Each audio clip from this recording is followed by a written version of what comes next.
학생인권조례는 성별, 종교, 가족 형태 등을 이유로 학생이 차별받지 않도록 하는 규칙이에요. 정부가 만든 법을 온 나라가 지켜야 한다면 지자체 의회가 만드는 조례는 지자체의 법이라고 볼 수 있는데, 학생인권조례는 2010년에 경기도에서 처음 생겼고 지금은 경기, 광주, 서울, 전북, 충남, 제주 6개 지역에서 시행하고 있어요. 학생인권조례가 제정되면서 학생이 인권 침해를 당해도 문제를 제기할 수 있게 되었어요. 그러나 한편으로는 학생인권조례를 없애자는 주장이 제기되고 있죠. 최근 서울시의회도 서울학생인권조례 폐지 청구를 받아들이면서 관련 의견이 부딪히고 있어요. 학생인권조례 폐지 찬성. 폐지 찬성 측은 학생인권조례가 교사의 권리와 학생의 학습권을 해친다고 주장해요. 학생인권조례가 제정된 이후 선생님을 향한 모욕, 명예훼손, 폭행 등의 범죄가 증가하고 있죠.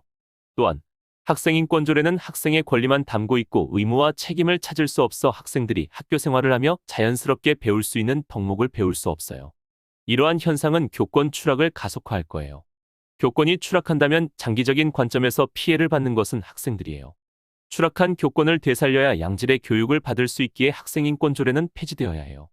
더불어 학생인권조례가 실제로 효과가 있다고 보기 어려워요. 우리나라에서 오로지 6개 지역에서만 시행하고 있는데 전국의 학생들이 모두 누릴 수 없어 불평등하다는 지적도 존재하죠. 만약 학생인권을 지키는데 실제로 효과가 있으려면 국가 전체적으로 통일적인 기준을 마련해야 돼요.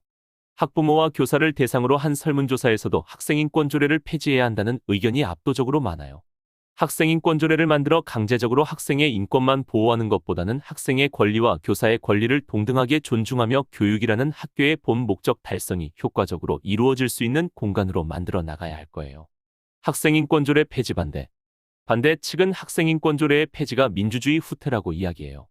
교권과 학생 인권은 상충하는 것이 아니죠.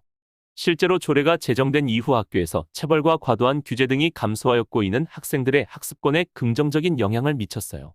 더불어 학생인권조례는 어떤 상황이 인권침해인지 구체적으로 알려주기에 학생들이 인권침해를 인식하게 만들어줘요. 교사와 학생은 동등한 관계를 이루어야 하나, 조례가 제정되지 않았을 때에는 교사의 권리가 학생의 권리보다 훨씬 우위에 있다는 분위기가 지배적이었어요. 조례안이 폐지되면 학생에 대한 과도한 규제와 체벌이 횡행하는 과거로 돌아가게 될 거예요. 또한 학생인권조례는 인권을 보호하기 위해 만들어진 규범이라는 점에서 이를 폐지하는 것은 인권 보호의 후퇴라고도 볼 수 있어요. 성적 지향, 나이, 배경 등으로 차별받지 않아야 함은 당연한 권리이고 학생인권조례는 이를 명시적으로 규정한 것이기에 그 자체로 충분한 의의가 존재해요. 유엔 역시도 학생인권조례를 폐지하려는 움직임에 대해 심각한 우려를 표명하기도 했어요. 따라서 조례를 오히려 더 확대함으로써 모든 학생들이 그들의 인권을 보장받는 이상적인 교실의 모습을 만들어 나가야 할 거예요.